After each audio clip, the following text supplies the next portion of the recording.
அனைவருக்கும் வணக்கம். இன்றைக்கி ஆகஸ்ட் 21, 2024 புதன்கிழமை. தினமணியில் இருக்கிற முக்கியமான நியூஸஸ் என்னென்னு பார்ப்போம். ஹெட்லைன்ஸ் என்ன கொடுத்துருக்காங்கன்னா, மருத்துவர்கள் பாதுகாப்பு குழு அமைப்பு. நாடு முழுவதும் மருத்துவர்களின் பாதுகாப்பை உறுதி செய்வதற்கான விதிமுறைகளை வகுக்க 10 பேர் கொண்ட குழுவை அமைத்து உச்சநீதிமன்றம் செவ்வாய்க்கிழமை உத்தரவிட்டது. ஒட்டுமொத்த தேசத்துக்கும் மிகுந்த கவலைக்குரிய இந்த விவகாரத்தில் மருத்துவர்களின் பாதுகாப்பை உறுதி செய்ய உச்சநீதிமன்றம் உள்ளது. உச்சநீதிமன்றம் மீது நம்பிக்கை வைத்து பணி புறக்கணிப்புக்கு போராட்டத்தை கைவிட்டு மருத்துவர்கள் பணிக்கு திரும்ப வேண்டும்னு உச்சநீதிமன்றம் தெரிவிச்சிருக்காங்க. கொல்கத்தா பெண் மருத்துவர் பாலியல் கொலை செய்யப்பட்ட வழக்கை தாமாக முன்வந்து விசாரணைக்கு எடுத்தபோது இந்த உத்தரவை உச்சநீதிமன்றம் பிறப்பித்ததுன்னு தெரிவிச்சிருக்காங்க. அடுத்ததாக கொஞ்சம் பேருக்கு பொலிட்டிக்கல் அண்ட் ஜென்ரல் நியூஸஸ் தான். ஸோ டேரெக்டாக இன்றைக்கான திருக்குறள் என்னன்றதை பார்த்துருவோம்.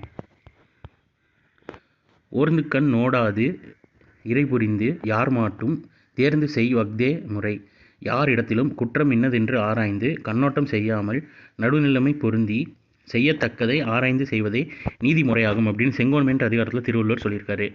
இந்தியா மலேசியா இடையே 8 ஒப்பந்தங்கள் பிரதமர்கள் முன்னிலையில் கையொப்பம்னு தெரிவிச்சிருக்காங்க. இந்தியா வந்துள்ள மலேசிய பிரதமர் அன்வர் இப்ராஹிம் தில்லியில் பிரதமர் நரேந்திர மோடியை செவ்வாய்க்கிழமை சந்தித்து பேசினார்.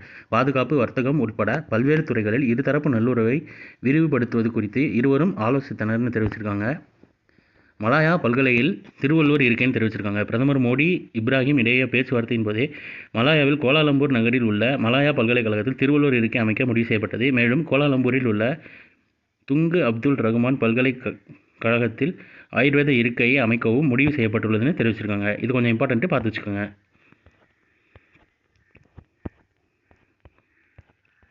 அடுத்த ஸ்போர்ட்ஸில் சின்சினாட்டி ஓப்பன் மாஸ்டர்ஸ் டென்னிஸ் போட்டியில் ஆடவர் பிரிவில் இத்தாலியின் யானிக் சின்னர், மகளிர் பிரிவில் பெலாரஸின் அரினா செபலன்கா ஆகியோர் சாம்பியன் கோப்பை வென்றனர்னு தெரிவிச்சிருக்காங்க. கிராண்ட் ஸ்லாமாக இருந்தால் நம்ம பார்த்து வச்சுக்கலாம். இது கிராண்ட் ஸ்லாம் கிடையாதுன்னு நினைக்கிறேன். இருந்தாலும் சும்மா அப்படியே மேலோட்டமாக பார்த்து வச்சுக்கோங்க யாருன்ட்டு. ஒரு ஓவரில் 39 ரன்கள் சமோவா பேட்டர் சாதனை தெரிவிச்சிருக்காங்க. சர்வதேச T20 கிரிக்கெட்டில் ஒரு ஓவரில் 39 ரன்கள் விளாசி சமோவா அணி பேட்டர் டேரியஸ் விசர் புதிய உலக சாதனை படைத்துள்ளார். உலகக்கோப்பை போட்டிக்கான கிழக்கு ஆசிய பசிபிக் பிராந்திய தகுதிச் சுற்றில் வனாட்டு அணிக்கு எதிரான ஆட்டத்தின் போது அவர் இந்த சாதனையை படைத்தார். இதுவரை ஒரு ஓவரில் 36 ரன்கள் அடிக்கப்பட்டது அதிகபட்சமாக இருந்த நிலையில் அதை டேரியஸ் விசர் தற்போது முறியடித்திருக்கிறார்னு தெரிவிச்சிருக்காங்க. அது எந்தெந்த வருஷத்தில் யார் அடிச்சிருக்காங்கன்னு கீழே ஒரு ஸ்லாட் கொடுத்துருக்காங்க.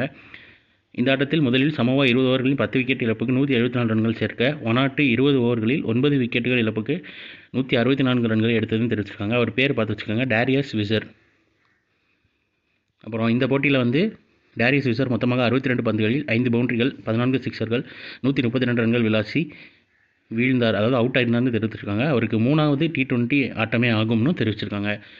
உலக சாதனை அப்படின்றதுனால இதை நோட் பண்ணி வச்சுக்கோங்க.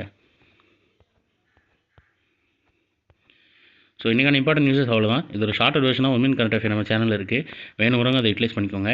இந்த தினமணி PDF மெட்டீரியலும் அப்புறம் இன்றைக்கான இம்பார்ட்டன்ட் நியூஸஸோட பேப்பர் கட்டிங்ஸும் அது சம்மந்தமான குவிஸஸும் நம்மளோட டெலிகிராம் சேனலில் இருக்குது.